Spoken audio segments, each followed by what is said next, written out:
Dr. Tifa yang saya hormati, yang saya banggakan, terus maju, terus berjuang, jangan mundur walaupun sejengkal. Kalah menang, Allah yang punya kehendak, Allah yang punya keputusan. Insya Allah ya, kalau memang harus mati di jalan ini, insya Allah mati syahid ya, menang mulia atau mati syahid. Jadi gini Dr. Tifa ya, saya cerita kisi-kisi saja, random saja, semoga manfaat. Intinya yakin saja dalam hati ini bahwa ada Allah, ada Rasulullah terus bersemayam di dalam hati kita. Kalau kita sudah mengimani ini benar, terus saja insya Allah. Saya doakan Dr. Tifa, Mas Roy, tegar hatinya, tegar batinnya. Ya, romantika, retorika di dalam persidangan, saya pernah di posisi itu. Jaksa, ini saya random aja ya, waktu saya sidang nih, jaksanya ada 4 jaksa itu ya kalau nggak salah. Salah satu jaksanya baik sekali sama saya, Pak Dim. Kalau salaman sama saya itu membungkukkan badan, bahkan nyaris mencium tangan saya. Salah satu jaksanya baik sekali, bahkan kami setiap ngobrol di WA itu hangat suasananya. Bahkan saya pernah guyon, Pak Jaksa, aku gak salah loh, ojo dur-dur nuntut aku. Sambil dia emot senyum, sambil dia balas, oh boten Gus, kita juga tahu kok, gitu. Tapi intinya begitulah. Makanya dengan sikap jaksa seperti itu, saya sempat bentrok ya, atau berbeda pendapat dengan lawyer. Lawyer selalu keras ya kan. Akhirnya saya ngomong sama lawyernya, Mas ojo keras-keras po, nanti kalau saman keras baik di ruang sidang ataupun di dalam sidang ataupun di luar sidang, nanti bikin jaksanya tersinggung, nanti jaksanya malah nggak enak. Jaksanya lo baik. Lawyernya menjawab begini, Gus, sampean itu nggak usah percaya jaksa. Di dalam otaknya jaksa itu cuma satu, gimana supaya sampean di penjara, sudah titik. Udah nggak usah percaya sama jaksa. Begitu. Itu romantika di dalam sidang gitu ya. Nah ternyata benar, ketika bacaan putusan menjelang akhir sidang, jaksa yang baik sekali sama saya udah nggak pernah hadir. Tinggal yang antagonis itu, yang terutama yang Aprianto itu ya, itu yang pertama. Lalu kemudian 35 saksi yang dihadirkan jaksa, 35 saksi.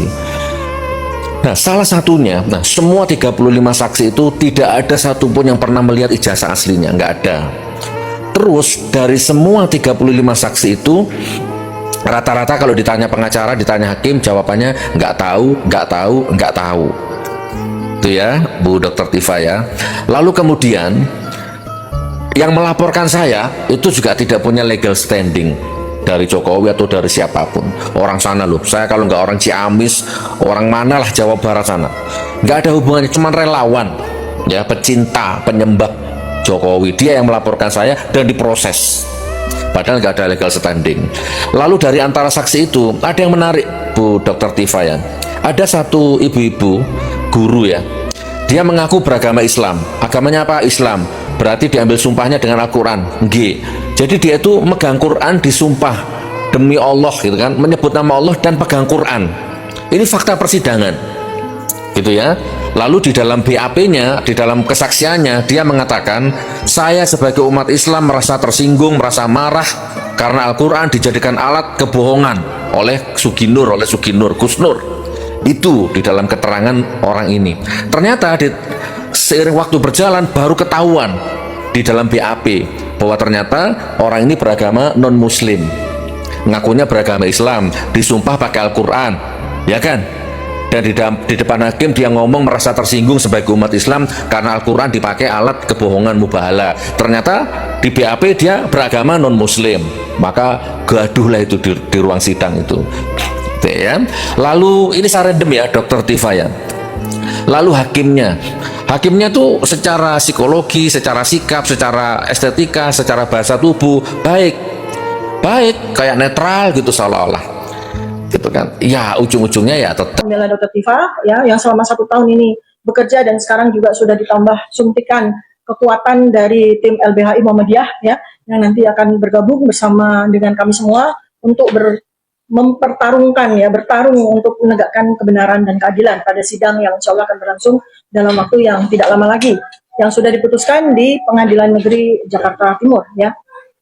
Nah, jadi pada kesempatan pertama ini, pada hari yang baik ini ya, saya pada waktu dibawa atau dilimpahkan ke kejaksaan, seperti teman-teman semua tahu ya, sedang dalam kondisi sakit ya. Oleh karena itu maka saya setelah selesai semua eh, kegiatan pelimpahan di kejaksaan ya, saya harus beristirahat ya. Oleh karena itu maka baru sekarang saya bisa sampaikan beberapa hal penting bagi semua.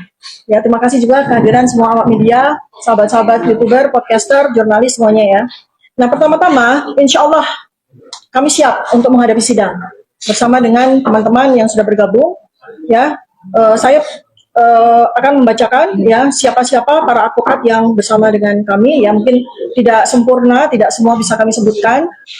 Tetapi yang paling penting adalah bahwa kami akan memberikan informasi kepada teman-teman semua, kepada saudara-saudara semua ya, bahwa tim ini adalah tetap merupakan tim pembela Dr. Tika dari sejak awal ya, dari sejak awal kasus ini, dipimpin oleh sebelah saya Pak Abdullah Al-Katiri ya.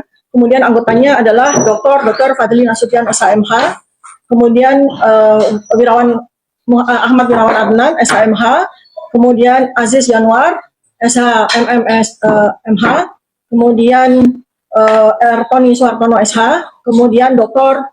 Muhammad Taufik SHMH, kemudian Ramin dan Syah Bakir SHMH, Andika Dian Prasetyo SHMH, Denny Apriandi SE SHMH, kemudian Muhammad Fahri SH, orangnya ada ya, Muhammad Rifai SH, Insinyur Burhanuddin Suralaga SHMH, Dedi Suhardadi SHMM ya, SEMSH, Fawas Basyarahil SHMH, Iskandar Nasution SHMH, Ismar Syafruddin SHMH, Ridwan Rahman SH, dan ditambah dengan tim dari LBH Muhammadiyah. Nanti Bang Ewi akan memperkenalkan teman-teman yang akan bergabung di tim TPDT ini ya.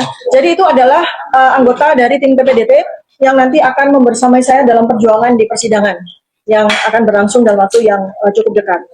Kedua, yang ingin saya juga sampaikan, nanti mohon untuk ditambahkan apabila ada yang kurang ya. Jadi untuk diketahui teman-teman semuanya bahwa saya bersama Mas Roy Suryo sudah merencanakan untuk rapid ya atau pra-peradilan. Jadi kami split ya karena memang sudah diketahui bahwa perkara kami itu split ya.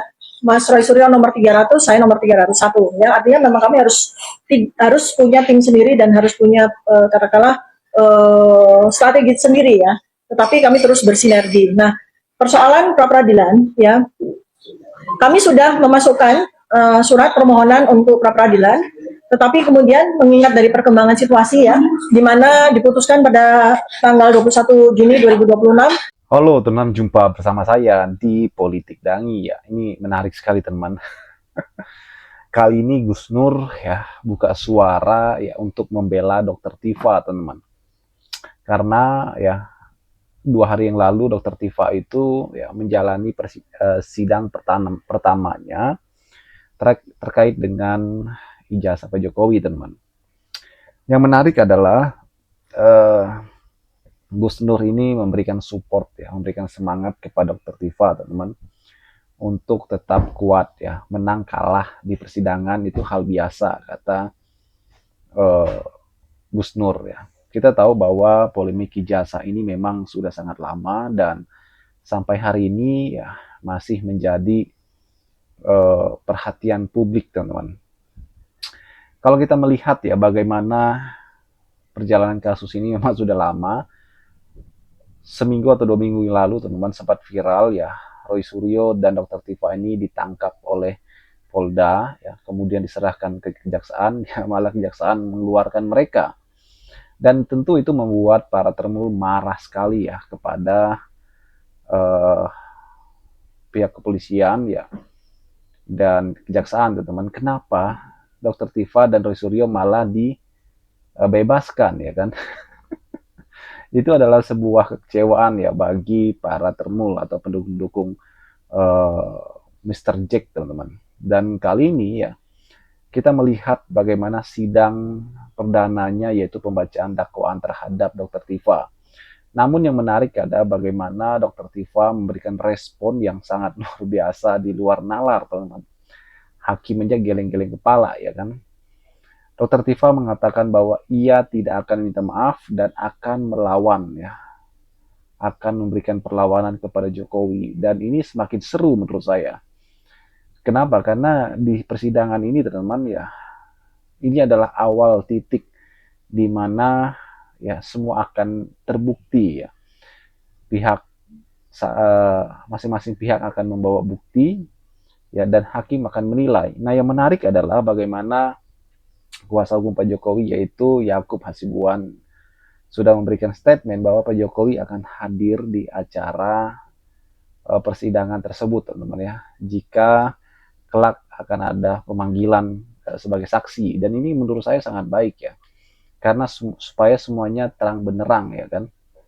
Saya nggak bisa bayangkan bagaimana kuasa hukum dari Tifa nanti akan memberikan sebuah pertanyaan-pertanyaan ya kepada Pak Jokowi nantinya. Bagaimana menurut kalian? Kita diskusi di kolom komentar ya.